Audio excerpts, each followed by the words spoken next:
Straight talk. The Film Cynics with Steve and Brian on C-FAX 1070. Welcome back from the news break. We hope you found it pleasant and informative. My name is Steve Johnston. I'm joined with Brian Dukowicz. We are the Film Cynics. We're doing a review on Inception. Who wants a DVD review? Yeah, the film is Inception. It came out last Tuesday from our friends at Warner Brothers. It is a film unlike any other, I would say. It's kind of hard to describe, and we're going to try, I think, do a spoiler-free, if that's possible. I would hope so. I think everyone's seen it because it made a ton of money. If I'm not mistaken, it made $802 million. But there are a lot of people out there that probably didn't go see it in the theater because they're like my parents or something, and they just don't go to movies. And they wait for it to come out on home video, which to me is a shame because Inception was made for the big screen. Agreed. Like, it is an epic film. It is long. That doesn't mean that's why it should be made for the big screen, but it's visually stunning. Like, the effects that Christopher Nolan has created in the worlds that he created in this movie are so good. Yeah, they're painted with huge brushes, yes. Yeah, that you want to see it on a big screen just to be able to take it all in. Yes, but if you must, watch it at home. Which you should watch it at home. It's one of those movies you can't just watch once. Okay, so let's set the scene here. Cobb is he's a corporate espionage specialist, and the kind of espionage he specializes in is dream espionage. He sneaks into your dreams and finds ways to extract information from you, your secrets from you, by certain techniques that he's learned as an extractor. He's the most skilled extractor. But he and his team get hired to do what is known as Inception. So that's not taking something, that's leaving something, planting an idea. And doing so, they have to get into a very heavily defended mind, and go into several layers of dreams in order to plant this idea. And the whole time they're being chased by mercenaries of a sort, plus they're dealing with their own subconscious problems, plus they're just dealing with random other problems like car chases, rainstorms, and bullet wounds. It's a very cerebral action movie. Yes. Because it's not something you can just... It's not like you're watching, we'll say, the A-Team, which is coming up in our next segment, where it's a lot of things blow up and it's funny and you get it. This Inception is a movie you really have to pay attention to because when they start explaining what's going on, when they start getting into this, first they go into someone's dream, but then it's like dreams within dreams within dreams, and it keeps going layers and layers. And you have to know what's going on in order to realize where they are and whose dream they're in, because that affects what the dream world is and all these other things. So it's really kind of complicated, but at the same time, it's very visual, and there's a lot of action and things blowing up. And like you said, car chases. Gunfights break out every once in a while. So it's not like it's just all talking and all like theoretical, well, we're inside a dream. It's like, no, it's a very great action movie, but it makes you think. Well, I mean, my wife started watching it with me last night. She hadn't seen it before. And we had to stop a couple times because she was really tired. I was really tired. We were trying to watch. And I said, it's probably not appropriate. You have to be actively watching. Yeah. Actively trying to figure out what each thing that just happened was. Because, there's so much happening, so many layers, so much theory going on that if you're not really actively participating, you could get left behind. It won't become a passive viewing until like the fourth or fifth time. Yeah. And you can just sort of put it on and then start doing other things and then just turn and look and realize where they are and know what's happening. Like, this is my favorite part. Or I really love this. And so you can pay attention that way. Some movies you can just throw on and disregard and then just sort of watch out the corner of your eye. But this is not one of them. I think my favorite part of it was just how epic in scale their mission was and all the places that they had to go on the main mission. Yeah. But that really it was all just happening in this tiny room with just these people sitting down in their chairs. So there was just the epic size, but within the microscopic little world, so that I'm into stories like that where there's such high stakes, even though really the stakes are kind of monetary in a way. Yeah. But such high stakes, but on such a small scale, so that somebody's got their epic struggle that nobody else will ever know about.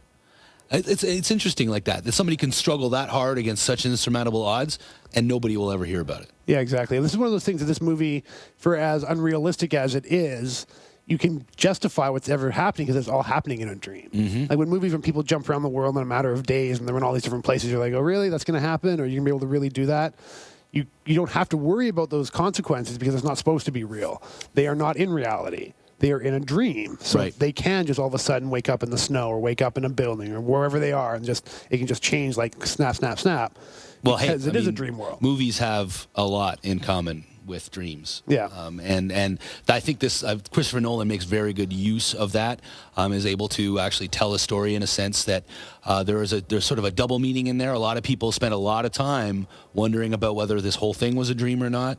To them, I say, it's just as just as fictional either way, and two, it's just as emotive either way. Like all of the things that were felt by either yourself as a viewer or the characters are all just as real, dream or not. I don't know. That's what I have to say to that. Yeah, this is one of those movies when I remember I saw the trailer for it like last summer before it came out, and I was like, "Oh, this looks good." Even though I knew nothing about it, just the trailer alone got me excited. Like Leonardo DiCaprio in a Christopher Nolan film, like win-win right there. And then once it actually did come out, and you were subjected to this movie, and I just absolutely had you mesmerized the entire time. Like I remember sitting in the theater for the 2.5 hours or almost 3 hours that this movie runs.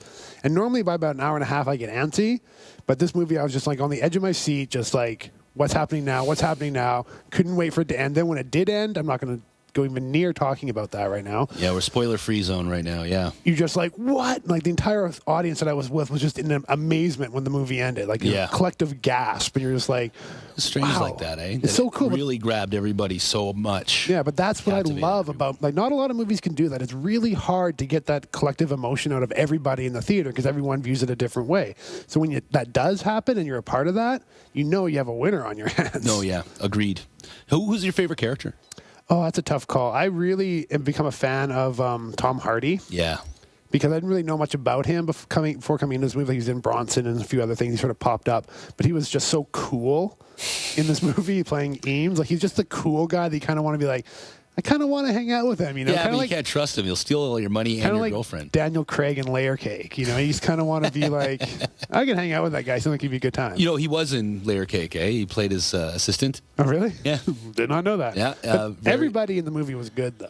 Who was your favorite? No, yeah, Tom Hardy would have to be my favorite in that. Like, I really like the concept of how it's the con artist, because that's what he is. He's a forger / con artist. He's in a dream. He's the super ninja, right? Because he's able to deceive people by his very nature. So he's able to take other forms and fire a gun and ride on skis and take out punks off of snowmobiles and stuff. So he's the one who is most capable, most versatile in a dream because he has the most versatile nature in real life. Yeah, no, it was. But the thing is, like, Tom Hardy was good. Everybody was good across the board. Not like even Ellen Page, who a lot of people were hesitant about her being in this movie because they're so used to her being like Juno-like characters. Yeah. And she actually kind of stepped out of her box and was playing someone who's very cerebral and. Well, and she's the every man, the every woman that you watch this through. Yeah, right? she's the one who's.